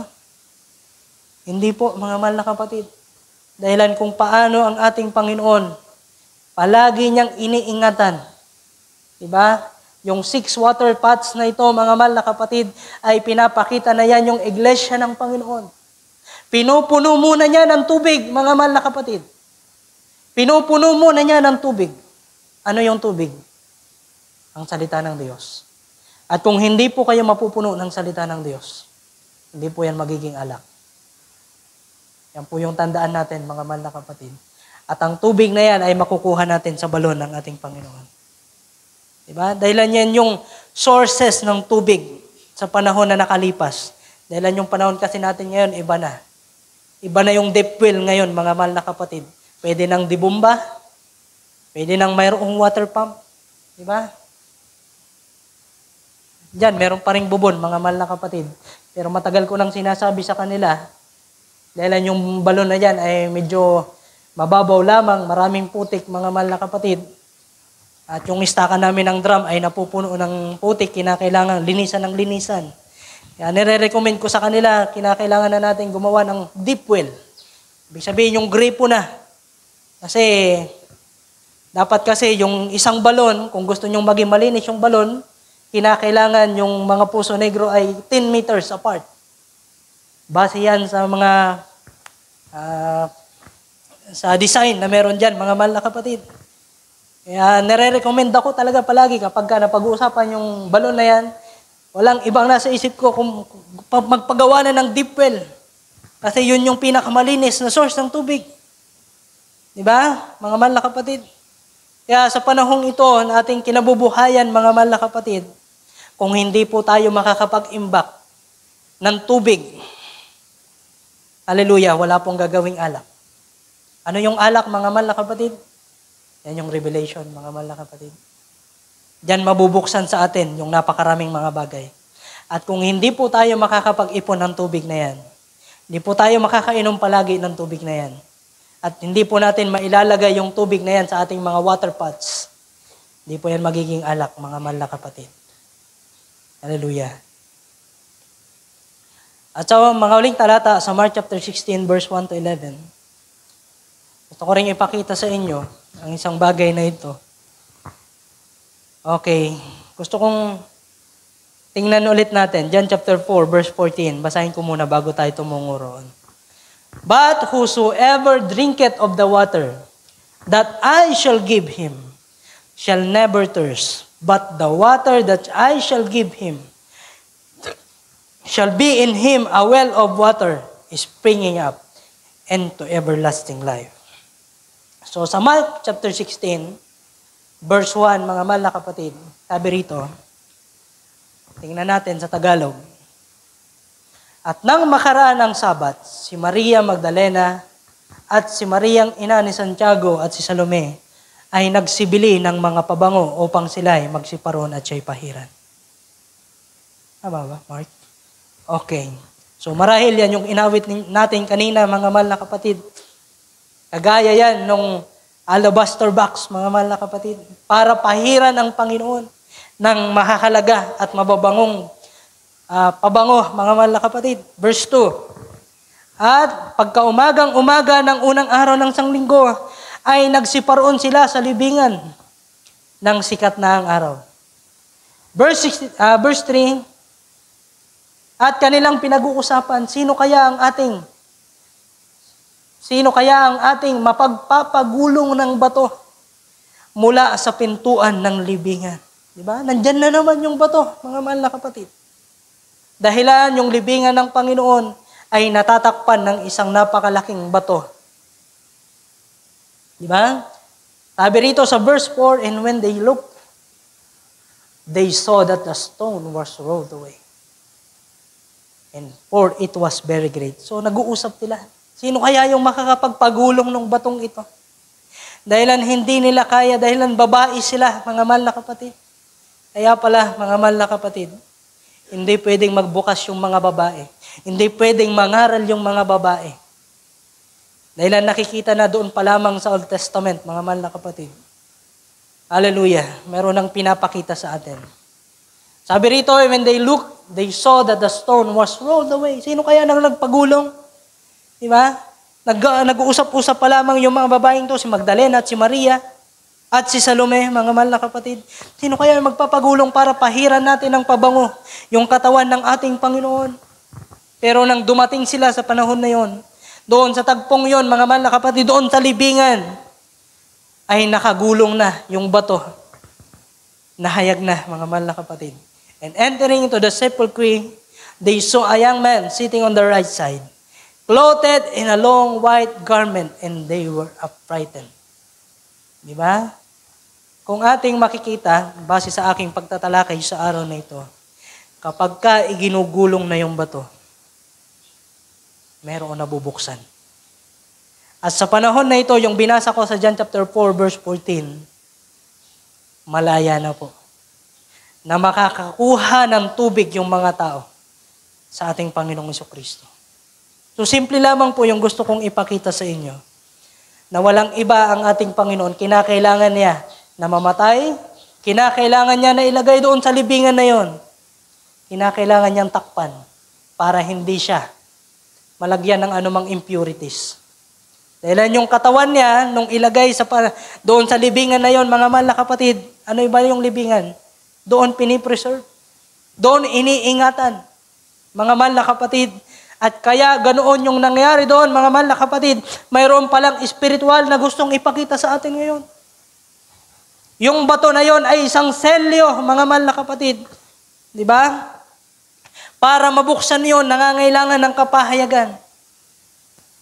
Pero yung mga babae na pumaroon, hindi nila maunawaan, mga mahal na kapatid. Sabi rito sa verse 5, nang sila ay pumasok doon sa libingan, Tagalog, ay kanilang nakita ang isang binata na nakaupo sa dakong kanan na nararatnan ng isang damit na maputi at sila'y nangagitla. Verse 6. At sinabi niya sa kanila, huwag kayong magitla. Hinahanap ninyo si Jesus. Bakit binubuksan ang isang bagay? Dahilan mayroong hinahanap. Bakit ibinibigay ang isang bagay? Bakit itinatago ang isang bagay? Dahilan ito ay isang bahalagang bagay. Kaya yung nasabi ko kanina, mga mahal na kapatid, huwag mong ibibigay kapag ka hindi pa panahon. Diba? Kaya sa panahon na ito, yung libingan na ito ay nasasarahan ng 3 araw, mga mahal na kapatid. Verse 7, mababasa natin. Ito na yung utos, datapwat magsiyaon kayo. Sabihin ninyo sa kanyang mga alagad na si Pedro, siya'y nangunguna sa inyo sa Galilea. Doon siya makikita ayon sa sinasabi niya sa inyo. So nandoon, mga mahal na kapatid, kaya hindi ko natapusin ang bagay na yan. Gusto ko lamang ipakita sa inyo, kagaya ng ating title, The Rolled Out Stone and the Well. Ano ba yung meron doon sa rolled out stone na yon? Diba? Kung paano nakita natin doon sa Genesis chapter 29, na kapag ka binubuksan yung bato na yon, nandoon yung living water. Di ba? At yung totoong living water na pinapakita roon, mga mahal na kapatid, ay nangyari dito sa panahon na ito. Sa Mark chapter 16, mga mahal na kapatid. At kinakailangan na makita natin kung sino yung nandoon, mga mahal na kapatid. Pero wala na roon, mga mahal na kapatid. Dahilan ang Panginoon, He is risen, sabi nga, mga mahal na kapatid. Sabi rito, sa ilang mga talata, siya ay nagbangong buhay na. Diba? Sa verse 6, sabi sa English, "Be not afraid, you seek Jesus of Nazareth which was crucified. He is risen. He is not here. Behold the place where they laid Him." Diba? Nandoon, mga mahal na kapatid, He is risen. Wala na siya roon. Kaya spiritual na yung pinapakita sa atin, mga mahal na kapatid. Kaya gusto ko pang bumasa ng isa pang talata.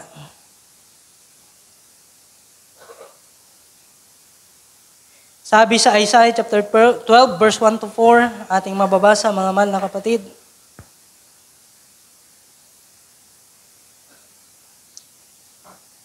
In that day, thou shalt say, O Lord, I will praise thee, though thou wast angry with me.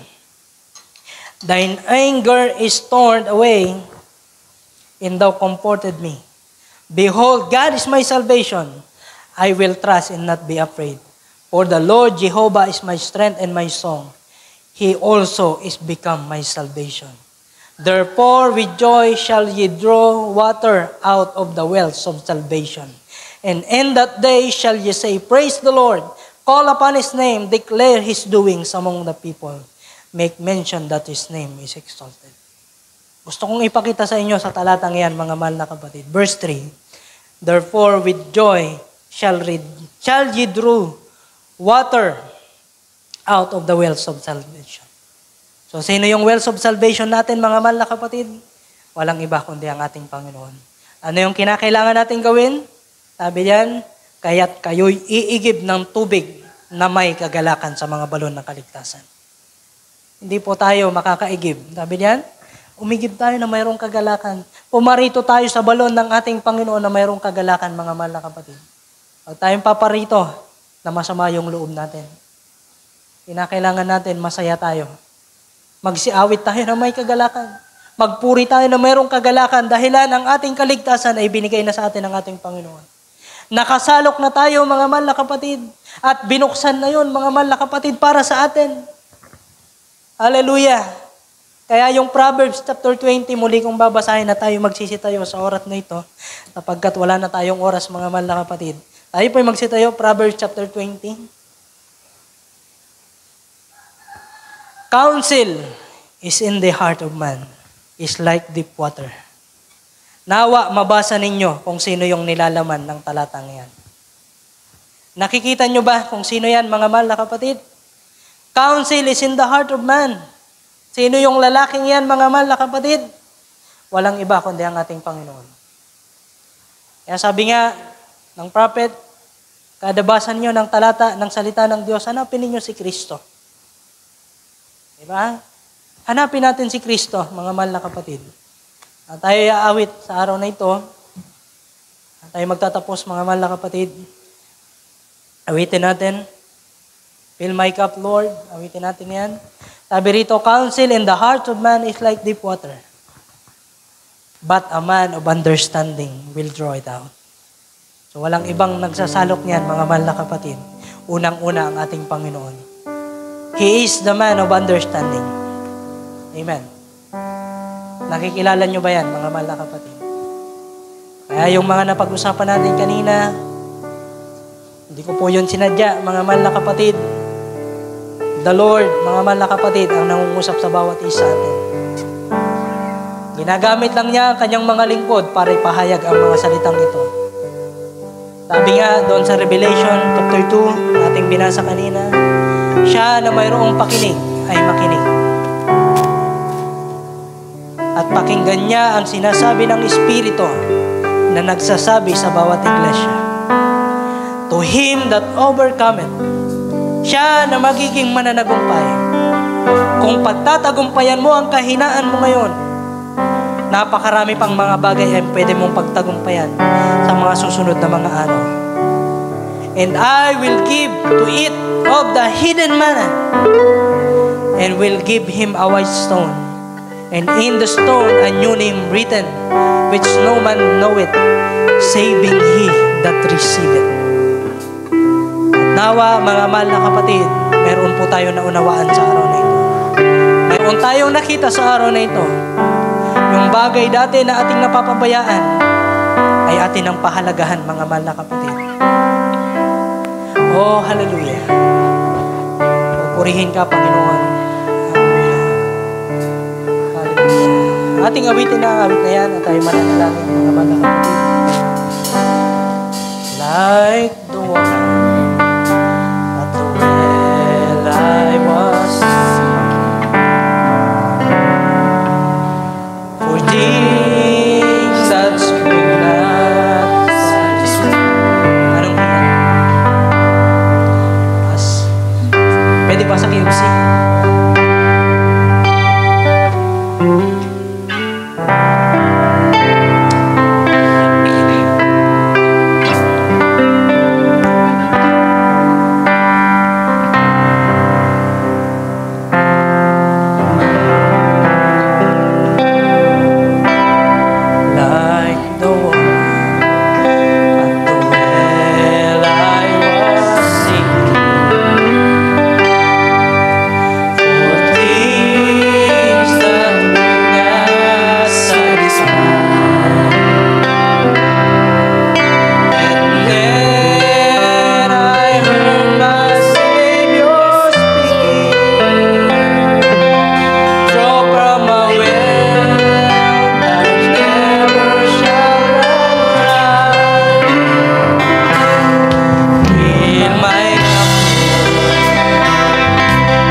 Lord. Hallelujah.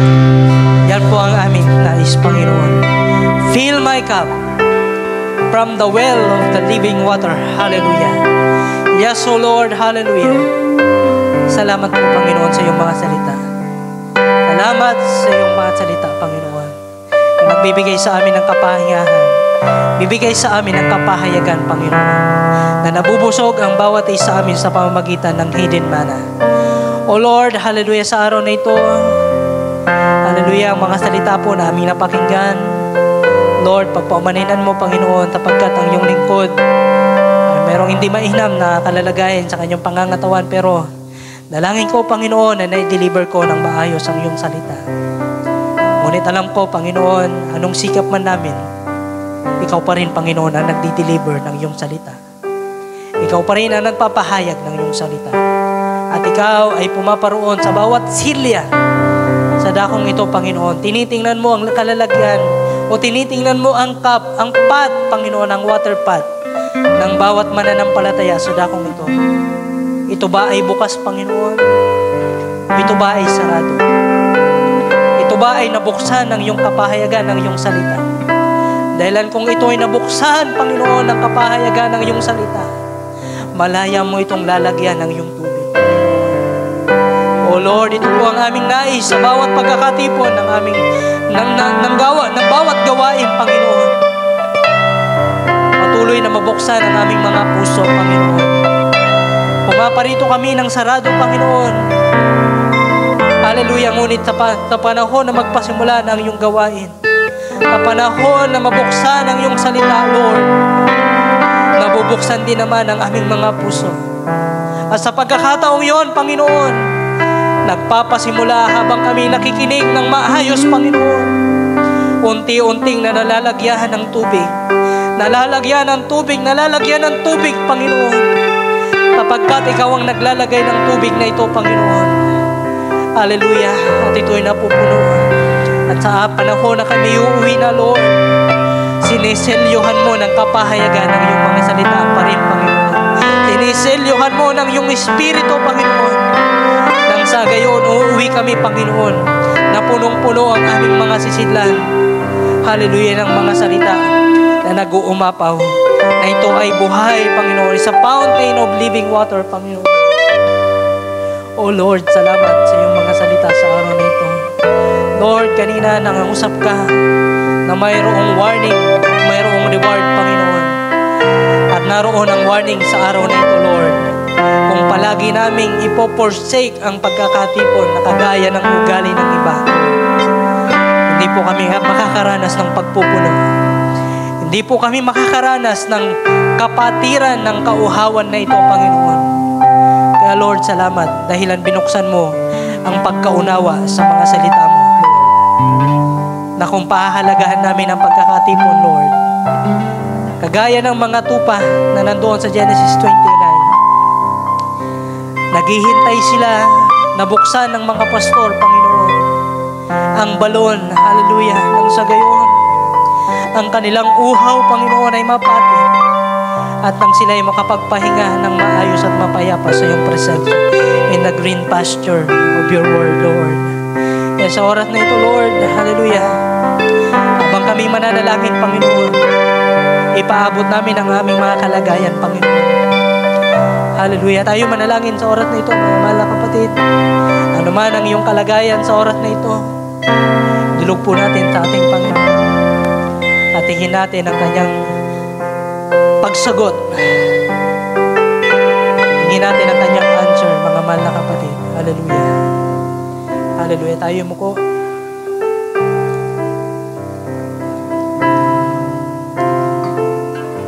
O aming Diyos na dakila, aming Ama, purihin ka, salamatan ka sa araw na ito.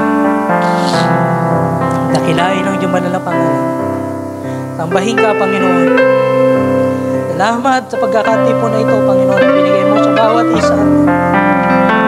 Isang araw na naman, Panginoon, para kami ay mag-repeat. Isang araw na naman, Panginoon, para alisin ang mga impurities sa aming mga lalagyan mo, para ugasan ang aming mga sisidlan. At nang sa gayon, kapag ka inilagay mo ang tubig, hindi ito mapupulyot, Panginoon.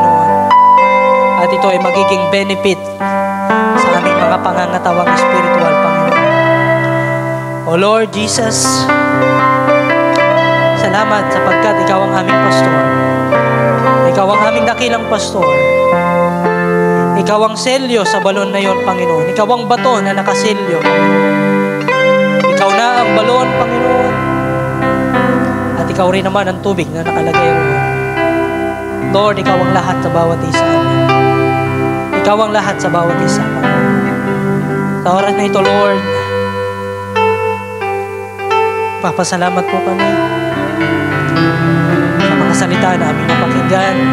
Lord, kung ang salita man na ito ay nasaktan kami, Panginoon, ngunit ang salita rin naman ito ang magiging kagamutan sa bawat isa, magiging kagalingan sa amin. Kaya kami nasasaktan ng mga salitang ito dahil hindi po namin ito nagagawa, Panginoon. Pero kung nagagawa po namin ito, Lord, sa panahon na mapakinggan namin ito ay kasiyahan pa sa bawat isa amin. Ito ay kagalakan pa sa amin, Panginoon, na ipahayag sa aming mga kapatid. Kapatid, meron ka nang napapabayaan at ang kalagayan mo na yan ay mag-aatid sa iyo para ikaw ay maging tuyo. O kung ito pa ay hahantong sa isang malungkot na kalalagayan, ito ay magiging patay na kalalagayan. Walang buhay doon. Walang pagpapala doon. At sino mang mga tao, kaya mga tupa pa na nakapaligid sa iyo, dahilan hinahanap namin, Panginoon, hinahanap mo, Panginoon, ang mga tupa pa na nanawaglit, hallelujah, sa iyong kaharian, na hindi pa nadadala sa iyong bagan, sa iyong kaharian. Marahil sana pwedeng magamit ang kapatid dito na makainom ang tupang ito. Ngunit dahilan minsan sa kapabayaan, Panginoon, sa halip na tubig ang naiinom, ay hindi, Panginoon, kundi mga tubig na kung saan mapait, isang mabahong tubig, Panginoon, na kagaya ng tubig sa lansangan, Panginoon, tubig sa kanal, Panginoon, na kung saan walang anumang isda na nabubuhay doon. Kaya, Panginoon, sa oras na ito, ang nais mo sa bawat isa amin ay palagi kaming kumuha ng tubig. Palagi kaming umigib ng tubig sa balon, sa deep well, Panginoon. Marahil hindi na deep well ang aming, hindi na balon ang aming kinukuha na ng tubig ngayon, sapagkat napakarami ng marurumi sa pagdaan ng mga panahon. Napakarami ng mga chemical, Panginoon. Salamat dahilan merong filter. Ang filter na ito ay yung salita, Panginoon. Makakainom kami ng naayon sa pangangailangan ng aming pangangatawan na magdadala sa amin into the everlasting life, Panginoon. Kaya sa oras na ito, Lord, salamat po sa mga salita. Salamat sa pagpapala, Panginoon. Ikaw po ang mag-comfort, Ikaw po ang mag-heal. Hallelujah, sa puso ng aking mga kapatid. Kapag alabin mo ang puso ng aking mga kapatid, Panginoon, kung paano sila naging masigasig dati, Lord, kung meron man nanlalamig ngayon, papag-alabin mong muli ang kanilang mga puso. Papag-alabin mong muli ang kanilang mga espiritu, Panginoon. Sapagkat kung paano, pagpapatuloy pa namin yung John chapter 4, verse 24, Lord, mababasa namin doon. Ikaw ay naghahanap ng tunay na mananamba, Panginoon, sa espiritu at katotohanan. Sapagkat sinabi roon, God is a spirit, and they that worship Him must worship Him in spirit and in truth. Lord, yan po ang nais mo sa bawat isa amin, maging isang tunay na mananamba. Lord, sa panahon namin ngayon, binigay mo ang Miyerkules, binigay mo ang Sunday, Panginoon, para higit ka naming sambahin na magkakasama. O Lord, wag nawa namin itong pabayaan, kundi amin itong pahalagahan, Panginoon. Tulungan mo po kami, gabayan mo po kami sa paglilingkod na ito. Yamang aming nalalaman, Panginoon, ang panahon ng pagparito mo ay napakalapit na. Hallelujah. Lord, tulungan mo ang bawat isa amin. You are the author and finisher of our faith, Lord. Ikaw po ang tatapos ng pananampalatayang ito. Lord, nais mo na mag-endure ang bawat isa amin. Dalhin namin sa pamamagitan ng mga pang ito, aming mga sarili, sa bawat pagkakatipon. Lord, kung naging kasanayan na namin na hindi na kami umatin ng Miyerkules, Lord, ang iyong salita, handang baguhin ang aming isipan. at nagbaguhin ang aming mga ugali, Panginoon. Na ang aming ugali ay ay kagaya ng ugali mo, Panginoon, na ikaw ay pumarito sa ibabaw ng lupa. The stature of a perfect man, Panginoon. Alam ko, Panginoon, napakarami pa ng gusto kong sabihin. Pero alam ko, Lord, nandiyan ka na pwedeng mangusap sa kaibuturan ng aming mga puso, Panginoon. Saan man kami naroon, maaari kang mangusap, Panginoon. Kaya sa oras na ito, Lord, akin na lamang itong pinagkakatiwala sa iyo. Akin na lamang itong binabalik sa iyo. At ibinabalik ang pasasalamat, binabalik ang kapurihan sa iyong pangalan, aming Panginoong Kristo Jesus. Can we say amen, mga mahal na kapatid? Ating palakpakan po ang ating Panginoon. Hallelujah. Hallelujah. Yes, O Lord. So, habang kinakamayan natin ang bawat isa, ating awitin, I am resolved. Resolved po ba tayo sa araw na ito, mga mahal na kapatid? Amen. We are resolved. Amen.